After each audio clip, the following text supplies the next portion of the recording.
Hi everyone, welcome to another exciting episode of the Supply Chain Lab.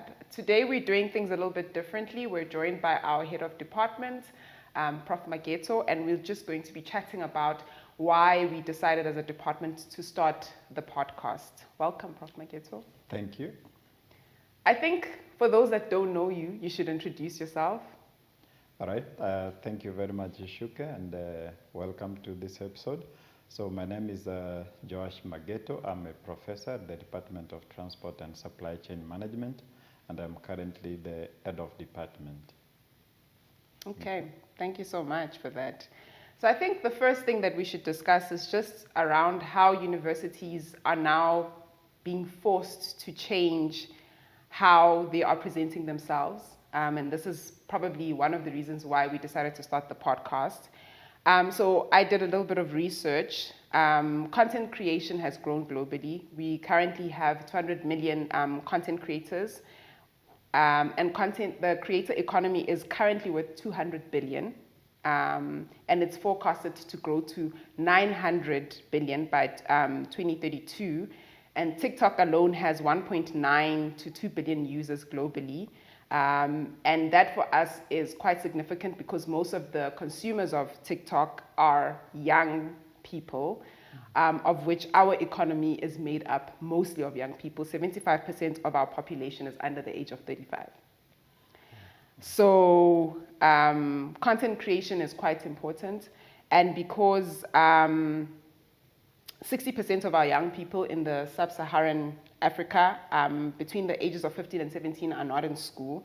So the way that they are getting educated and the way that they are learning is through online platforms. So podcasts, TikTok, Instagram, whatever you call it. That's how they're currently learning. So I don't know, Prof, if you want to chat a little bit about that and how that got us to the point where we felt as a university we should start a podcast.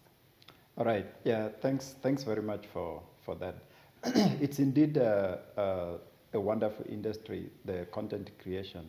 That now many of the young generation and also the students, they actually don't want to learn through the traditional way.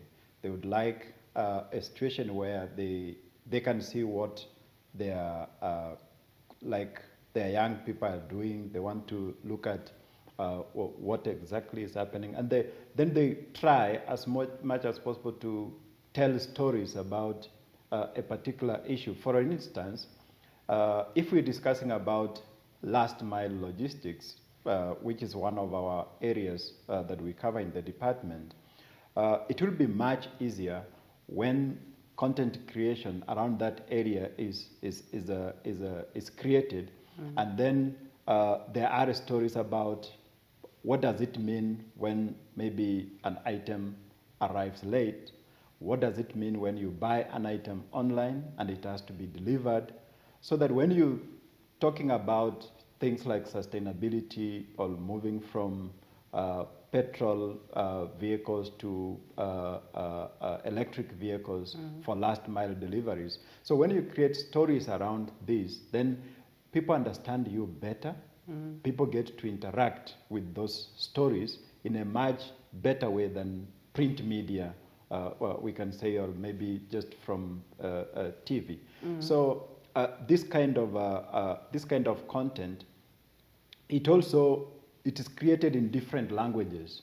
For example, it can be created in isiZulu, in English, in Shona, in any other language. Then it kind of gets to the people in a more unique way than the print media, which is always maybe in a specific language, sometimes which the people don't interact with. So I think after that is when we saw the need to try and explain some of these complex concepts in a very easy way, but of course making use of experts through the podcast. Yeah. And I mean, also our online program, I think that's where a lot of the feedback comes from with those students that don't really get to engage like face-to-face lectures. They find this quite helpful in thinking about how the industry is organized, et cetera, et cetera. Yeah, true. So now I think let's just touch on what is education when we remove the lecture hall? What is at the core of education? When I think about what's at the core of education, I think what the university is doing is it's teaching people how to think, right? And so not just imparting knowledge, but teaching people how to think through complex and simple problems as well, so that they can go into the world and face real life scenarios or real life problems and solve that. That's what I think is at the core of education. Prof, I don't know if there's anything you'd like to add. Yeah, so universities are, generally we can call them fountains of knowledge. So this is where students come and get the knowledge. Apart from getting the knowledge, is that they need to apply this knowledge in practical environments so that to solve problems. So a university should be able to create impact in terms of their knowledge being applicable at business level, at industry level, to solve complex society problems, and sometimes not so complex problems that actually just require application of simple knowledge that the students have acquired from the universities.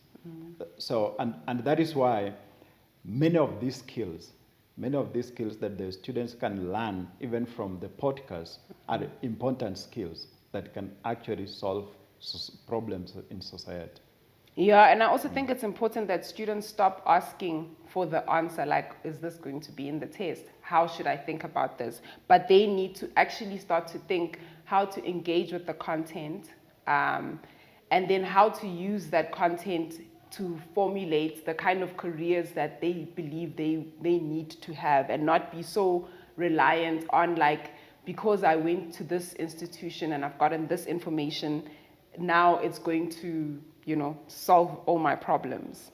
So then I think let's just go into why we built the podcast, right? Why we felt as a department that it's quite important that we built the podcast, especially knowing that there's currently 200 million creators out there that are not experts, or they don't actually know what they're talking about. And we're seeing a trend of fake doctors giving medical advice to people and people believing that these people are doctors. I think that's probably one of the reasons because we know that we are knowledge creators, we wanted to package the knowledge in a way that can reach a large amount of people in our institution and outside our institution as well. So I think that's probably one of the reasons that I can think of. But also what I've learned in working in academia and industry is that there's a lot of knowledgeable people within the university and within corporate as well, where they're just sitting with the knowledge in a boardroom or in a classroom, like yourself, and you're not sharing the knowledge that you have. And I think this is a great platform to give people space to start to share the knowledge that they do have and the things that they do know. Yeah, that is true. That is true. And actually, one of the major reasons is that who'd want to curate some of the stories in the department, and many of these stories they can only be told through a conversation like this. And if you don't have this kind of conversation, then you lose some of those important stories about the department. So, and also the experts that come to the podcast, some of them might not get a chance to get into our classrooms to share knowledge with our students. But through this kind of engagement in a podcast, these experts actually share knowledge with our students, and this knowledge is available to our students not only today, for the future. For many, many years to come, this knowledge will be available, and the students will keep on learning and making reference to this knowledge into the future. I agree. And then from an institutional perspective, what are you hoping that the podcast will achieve? Is it visibility, engagement, relevance, or legacy?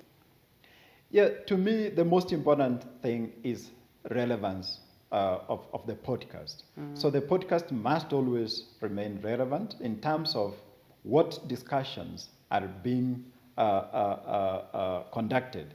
So we must make sure that we bring in new ideas. We have to make sure that we're very well updated, and we bring in topics that are hot topics in the industry of transport and supply chain management. For example, the previous episodes where you looked at discussions around sustainability, which are key issues actually in transport and supply chain management industry.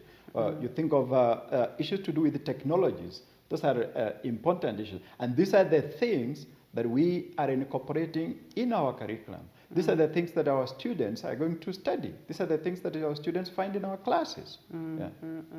And I think it's important that it's our responsibility that knowledge gets spread into the public space in a way where it's high quality knowledge from people that we know we can trust, that are experts in their field.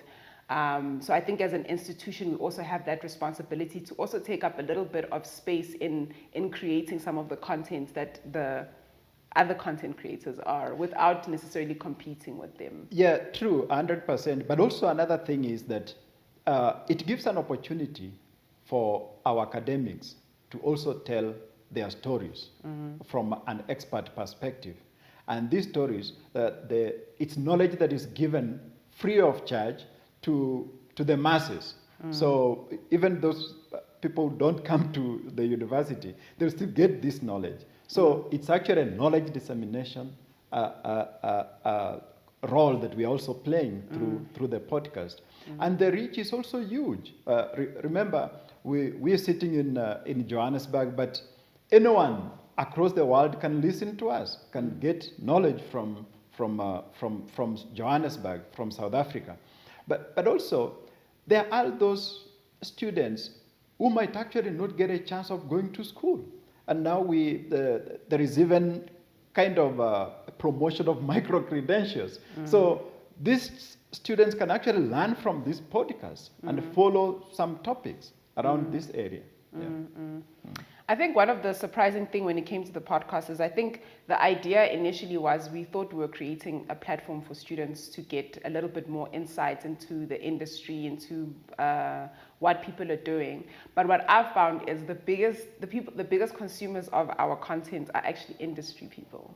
Right, so which for me was quite surprising. I didn't quite understand why it's mostly industry people, but through the little comments from the different people that we've had on, it's because there isn't really a digital space where African stories are being told, like where the supply chain is being looked at from the context of the African context, which I think is quite important because our economies are quite unique. Some of the challenges that you face as a supply chain person are very unique compared to somebody that is maybe in a Europe or an Asia kind of space. I think we have quite nuanced and differences in like the continent itself, but also like Africa is very different to how the rest of the world is actually organized. No, that is very true, and thanks for bringing that that context of the conversation, because Africa is indeed unique. Because when you look at the connectivity in African countries, it's actually very low. Because African countries currently trade at below 10%, where in Europe countries trade internally within Europe at about 30 to 50%. So. But what is causing all these difficulties in intra-trade within Africa is actually logistics. It's actually logistics because there is no logistics infrastructure. You think of rail network, it's not sufficient. It's not operational in some countries. You think of road networks, some of them are not serviceable roads. You think of border crossings. They take forever. In Europe, actually, there is no border crossing. People just travel from one country to the other smoothly. So these challenges, we need to talk about them in a context like this, engage about them, and then provide also solutions. What's the way forward? So that even people are not involved, who are looking at only their countries, they can be able to see, oh, there are actually opportunities of expanding businesses from one country to the other if the logistics networks can be opened up for everyone across the region. Yeah, I agree, Prof. I definitely agree that it is important. And also, I think it will also teach us to stop feeling like we need to take solutions from other places, because solutions do exist within the continent. We do have highly skilled, very intelligent professionals within our borders, and also students that can take up the space. And so I think this is also what we're trying to showcase, that we do have highly skilled people. We do know how to solve our own problems, and I guess global problems as well, because of how our economies are kind of set up. Now, I know you hate this particular question, but it's around storytelling. It's around storytelling, the importance of storytelling, and why it can help with lectures, right? So I'll say I think it's important because I think storytelling shows pressure and consequence, right? So if you're in a class and you're talking about supply chain resilience, you can give them the definition of, this is what supply chain resilience is. It's 1, 2, 3, 4, 5, and give them those points. But what I think storytelling or bringing professionals into a space does is it shows what supply chain resilience actually means in the real world. When a manager is sitting here and he's talking about how a truck is stuck due to a system downtime, and how they're being charged demurrage, because of the system downtime and the truck not being able to move through the border or whatever. And how they resolve those kinds of issues as an organization, what kind of pressure and team dynamics they have to deal with, and how they then solve for the future, like forecast, okay, if we have these kinds of issues, this is how we should organize our organization so that we never come across those things. I think that is more meaningful than for me to explain a definition to somebody, because at least then they can kind of see it come to life. Yeah, true. I agree with you. I mean, the transport and the logistics industry is that one kind of industry which generates a lot of data, huge data. And then if this data is presented in reports and such like, it's very difficult for someone to understand what that means. Because you'll just be giving numbers. This is the demand level. This is the price. This is the cost. This is the route that we're going to follow. But then what are the stories behind that data? Those ones are the ones which are more important and more relatable to people. Well, for example, we would like to answer the question of what from a given data set. So we want to say we want to minimize cost by 10%. What does that exactly mean? So when we have a podcast like this, then the managers or experts in this industry will come and say, hey, when we are reducing the cost by 20%, what this means is that we are going to invest in technology. And we might not really reduce the cost now. It's something that is going to happen in the future. We are going to invest in technology. What that means also is that we are going to deliver better services to our customers if we invest in technology.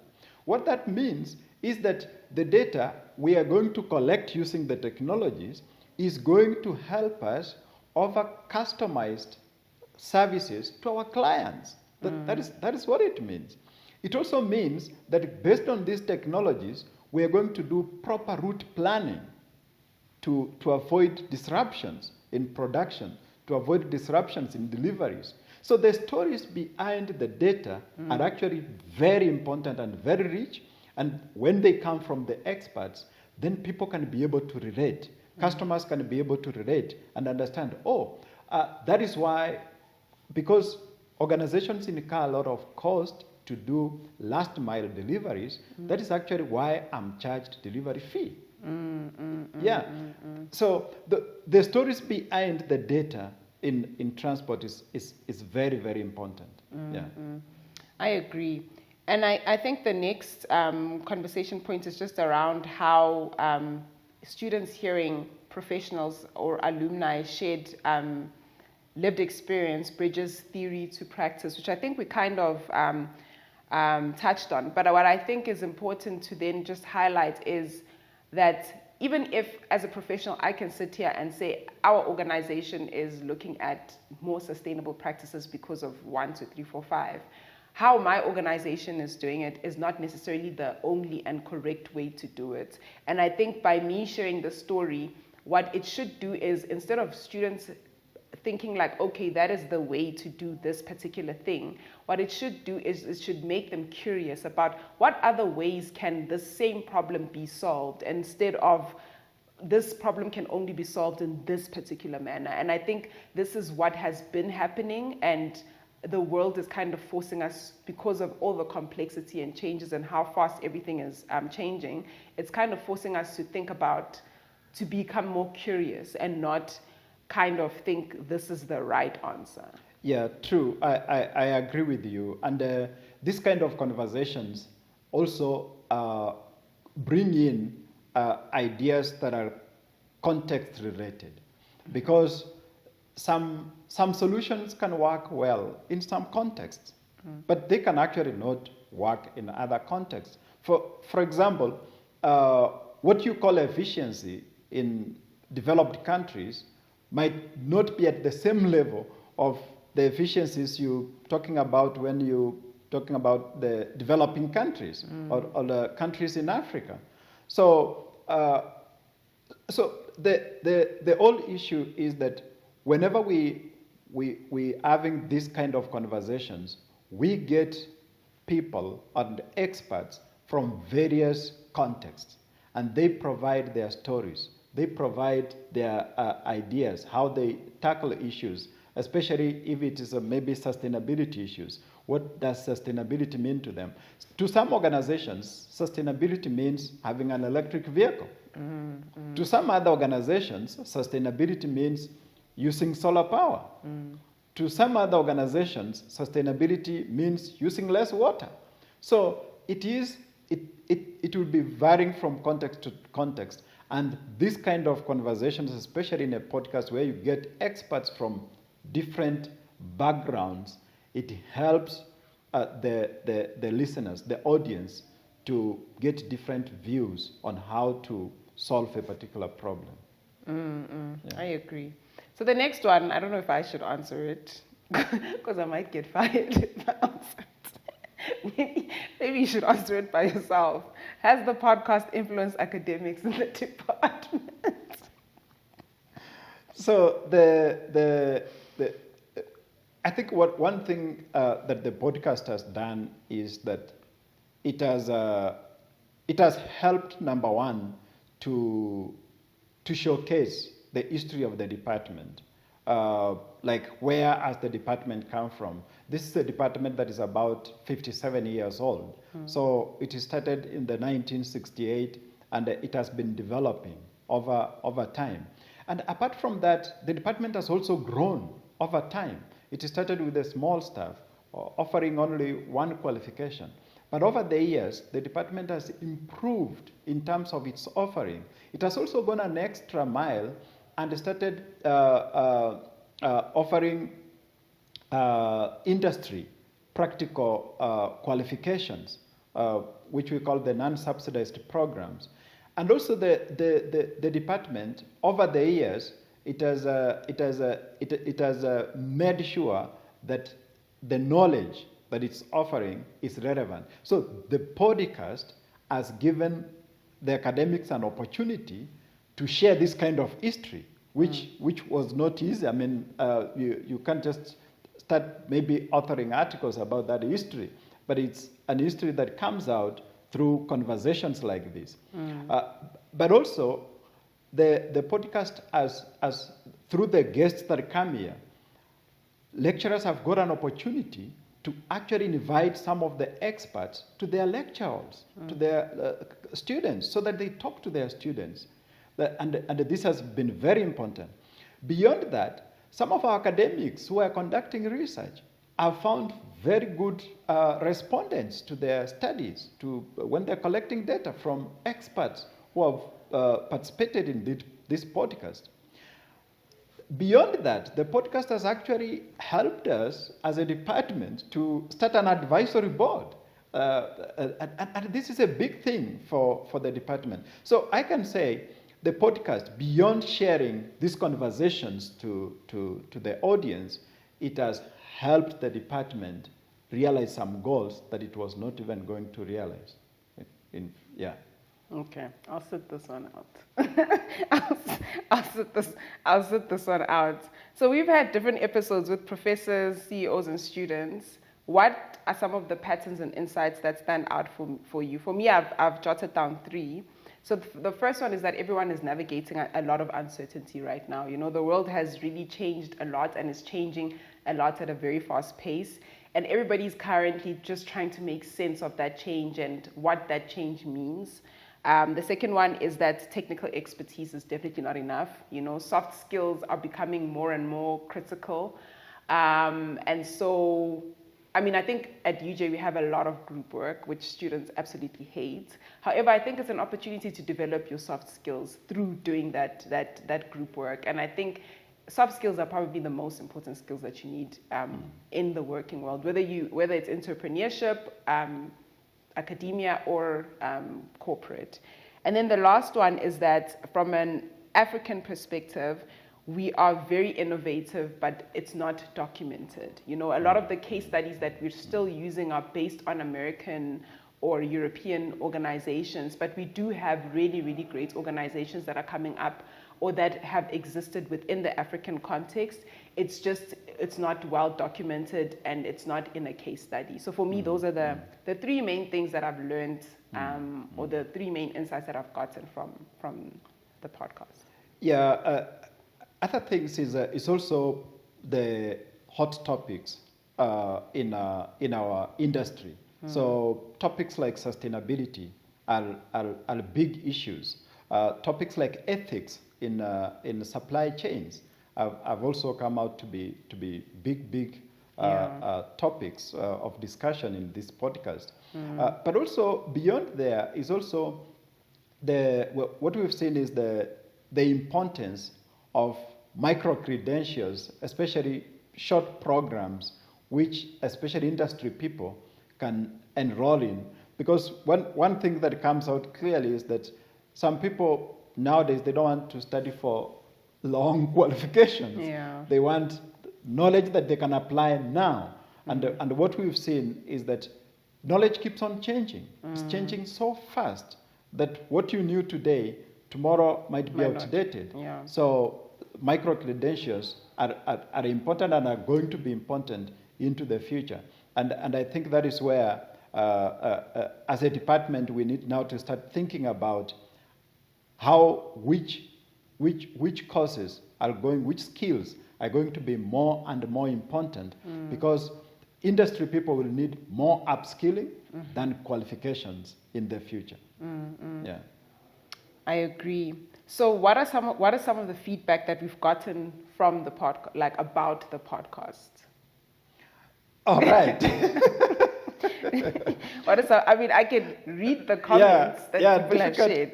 Difficult question. But one thing is, I mean, I've got not much feedback, but from colleagues, is that the engagements in the podcast, especially the topics that are being discussed here, how relevant they are. They're quite relevant to the industry and also to the audience. So that is one thing that has come out very clearly. And another thing is that the podcast is actually generating a following. I mean, that one is coming out very clearly. I mean, people and even colleagues in the department, they look forward to the next episode in this podcast. So those are some of the things that are coming out clearly. Yeah. I mean, for me, I think with the podcast, I'm also very realistic in terms of it's quite a new thing in the academic space, and I guess in the industry as well. And so I'm not too concerned. I mean, obviously we've gotten some good comments with people saying some of the topics are very interesting, that they enjoyed a particular guest coming onto the podcast.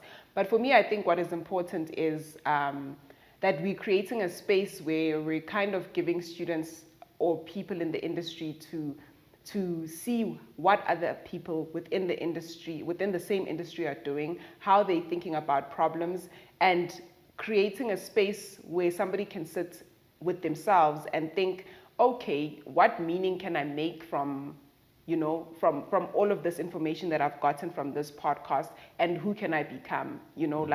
What kind of, how can I think about my career moving forward? What should I be doing? And I think that for me is more important than like somebody saying, oh, great episode or whatever. I think as time goes by, people will probably catch up to this kind of format.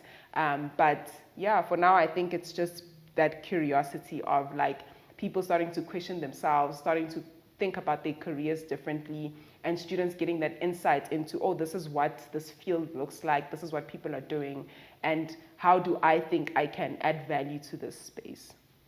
Yeah, true. So I think maybe we should chat about whether we believe other departments or other institutions will start to replicate a similar, I mean, we can't be the only ones forever, or start to replicate this kind of a model. I mean, I think a lot of people have reached out to Zuki to ask her, oh, how did you guys create it? How did you guys put it together? We're interested in doing something similar. So I definitely think it will definitely be replicated in the future. Firstly, in the institution itself, and I guess with other universities as well. Yeah, and I think when something is good, it will always be replicated, and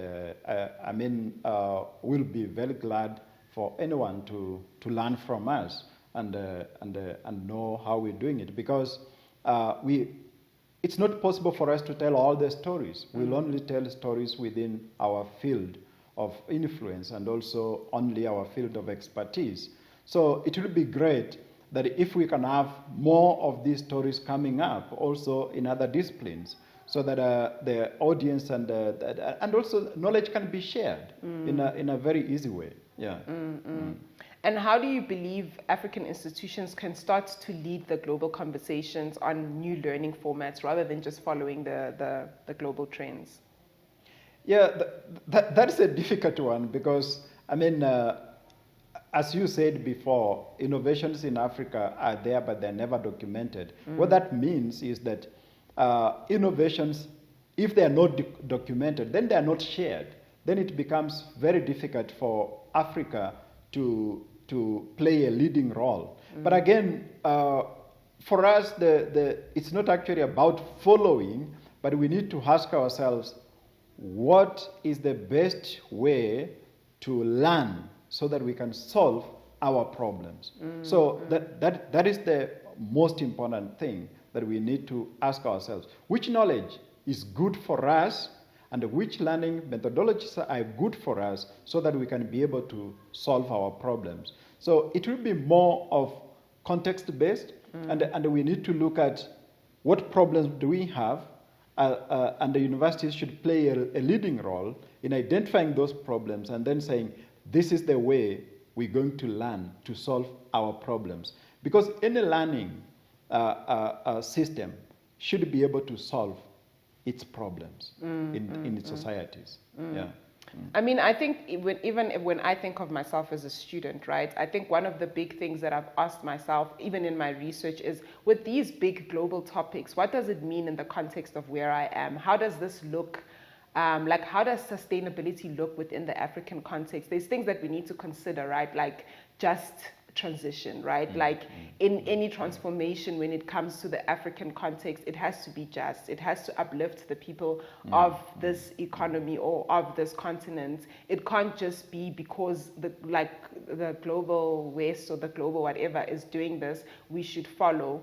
We should follow, but it should be in a way that uplifts our economies, that uplifts our people, et cetera, et cetera. And so I think African institutions can lead by bringing those topics or bringing those ideas home, like, centering them in what does this big, when they say AI or digital transformation, what does it mean in the context of here? And how can we ensure that this transformation happens in such a way that it doesn't negatively impact our economy so that we're worse off than what we are? What it should be doing is it should be uplifting our economies, making life easier, not excluding, reducing the exclusion of people, et cetera, et cetera. Yeah, that is very true, because like currently what's happening is that AI is currently really growing, especially in the developed world. I mean, the developed world, they're the ones who have created it. So, but also it's growing in Africa, and the big question is, how many people can afford some of the AI technologies, some of the AI tools? How many people can afford? It's very few people. So we're going to see a more and more AI divide gap growing, whereby those people who can afford the digital tools and technologies, they can actually adopt them. But those who cannot, who don't even have devices at the moment, access devices like laptops, smartphones, they don't have them. So it's going to increase that particular gap. And that is why it's important that African institutions have to come up with a way of creating relevance in what they're teaching and how they are teaching. Otherwise, the gap is going to grow wider and wider, and we'll get to a point where the poor continue being poor and the rich continue being more and more richer. And that is going to really create a big problem in Africa. And it's not going to solve African problems. Yeah.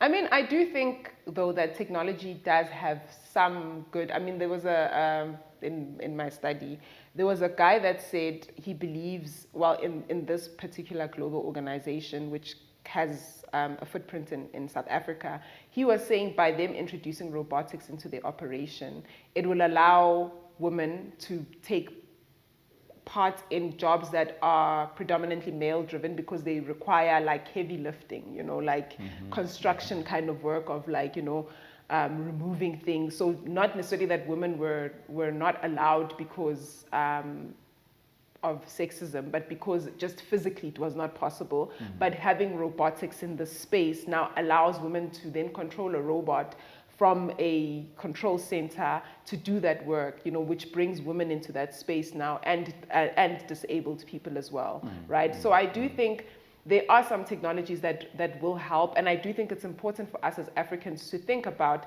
what kind of AI do we need here so that it doesn't widen the gap. Exactly. It That is the thing, because even the AI tools we have now, many of them have been trained using data that is not from Africa. Yeah. So what that means is that even the model is already rigged because it's not using local context data. And that is why African institutions have to come up quickly and create some of these tools so that they are context relevant. I agree. And what's next, Prof? Are we going to see some modules being built around some of the episodes that we've had on the podcast? Are we going to see more research? You're the best placed person to answer this question. Yeah. So thank you for that. What we are likely to see from the podcast is, and we've seen one of them, we can say, is the advisory board that we've got. And it was out of these discussions that we have the advisory board, which is very critical in linking the department with industry. So then what we are going to see next is, from the podcast, is what are those topics that generate interest? And if these topics generate interest, then it means there is a possibility that we can have maybe a short learning program on those kind of topics, or we can have a micro-credential on that topic, or we can have something like an upskilling for the industry on those particular topics. So it's also a way of trying to tell us what is relevant to the industry. I mean, I know myself and Dr. Jury, we recently, because we had 2 guests from that kind of a building analytical businesses within the township economy. One of our students is now doing research on this kind of like township economy, what it means, how it works, and how it's going to change, like, you know, how things are done in like digitizing that township kind of supply chain, you know, how that's going to change things for the business owners within the township themselves. So I think definitely research. Personally, I can't, I mean, this is my 5th job. Since I have 100 jobs. But yeah, you know, I can already see it coming through in the research for some of our students as well. True. Yeah. I agree. And so how do you believe learning will be in the future, Prof, like 5 years from now, maybe even like sooner than 5 years? How do you believe students are going to learn? Yeah, quite a difficult question, and sounds like scenarios in the 2035, 2040s. Yeah, but what we are seeing now, and is that many of the students actually don't want to travel to lecture rooms. They don't want to be in lecture rooms. So that is what we are seeing. That is the trend that we are seeing. So in the future, we're likely to see more and more students wanting to study on their pace, on their own pace. We're likely to see more and more students wanting to study what they want to study, not what the university wants them to study. We're likely to see more and more students actually studying online using the digital tools. That is what we are likely to see in the future. So many years to come, we really don't expect students to travel long distances to look for knowledge. They would like to get the knowledge where they are, and that is going to be through the digital tools.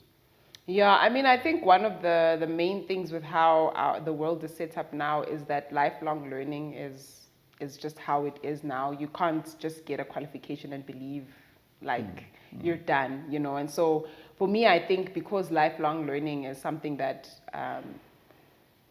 will become more important to people that maybe it wasn't important to, I think we'll definitely see that education will continue, right? And so because it will continue, maybe it will be somebody that maybe doesn't have time to attend classes, and so like you said, they would prefer the digital platform.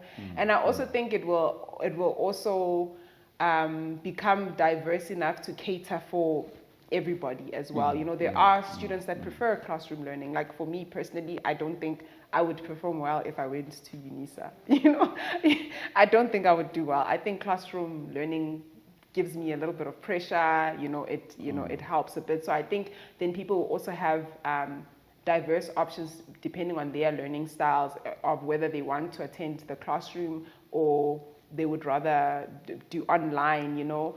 And these platforms, I think, will be better integrated in the future than what we are seeing currently. Absolutely. And another thing that we're likely to see is students using more of learning applications, simulations, to learn things. So students are not going to you are not just going to explain things to students. They would want to participate in that learning. So they would want maybe a simulation model to show them how a supply chain works. They would want a simulation model to see how route planning is done. They would want to design a supply chain. They don't want to be told that this is how to design a supply chain. They want actually to design a supply chain. So knowledge in the future is likely to be more practical than it is now, especially in Africa. And how would you define education beyond the classroom? Like, what does it really mean? Like, for me, education beyond the classroom means people actually understanding how the world works or being curious enough to understand how the world works, right? So not just taking in theory, you know, because like acquiring knowledge is not I don't think that was ever the goal of education, right? I think it wants you to acquire knowledge so that you can translate that knowledge into something else. And so for me, this is what I believe like education beyond the classroom is. Yeah, it's not an easy question. Education beyond the classroom is about relevance and how applicable is it within a given context. So it's all about you have got the knowledge. Are you able to apply that knowledge within your context, within your community, within your society to solve problems? Then to me that is what education should do. And if it doesn't do that, then that education was not relevant. Yeah. And what has this journey taught you personally about leadership, experimentation, and trusting in young ideas? Which training? The journey of starting the podcast. What has the journey of starting the podcast taught you personally about leadership, experimentation, and trusting young ideas? Yeah, okay. Yeah, not an easy question. Okay, one thing is I've learned about the podcast is actually give people a chance, and they will and they will showcase the skills that they have. I mean, when the podcast started and when you came up with the idea about a podcast, I mean, everyone was like, oh, okay, it sounds like it's a good idea, but how will it even work? But I think the department offered you its trust and said, go ahead, we're going to invest in it, we're going to support you going forward. And what an amazing journey for the last 2 years now that we've had this 1 year. 1 year we've had this podcast. So it's just it's such a good thing that you should not fear implementing new ideas. If new ideas come and they are right, yeah, go for them. Yeah, I think as a department that is what we've done, and many of the things that we do, we are not shy to take new ideas and implement them. Yeah. And then for any HOD or academic listening who's afraid to try something new, what would you tell them? Just go for it, provided it's not stupid. Well, what I would tell them is doing nothing is also a decision, right? And we can see how some organizations like your Nokia, Blockbusters, Kodak, what happened to them by doing nothing? You know, they did nothing wrong, but by them doing nothing, that's also a decision. Yeah. So what it means that they will disappear. Yeah. Yeah. Basically. Thank you so much, Prof. I enjoyed the conversation. I hope you did too. We've reached the end. I don't know if there's any last parting words you'd like to give our students or our listeners. No, it's a great thing that we actually started this podcast, and we keep on sharing knowledge on this podcast, and looking forward, we want to have more and more conversations around this, getting more and more experts from leading industry experts who can come and address many of the topics, but also making sure that the topics that we are discussing, as in the past, they continue being the most relevant topics in the industry, so that beyond generating viewership, we lead the conversations around these topics. Yeah. Yeah. Thank you so much, Prof. Thank you.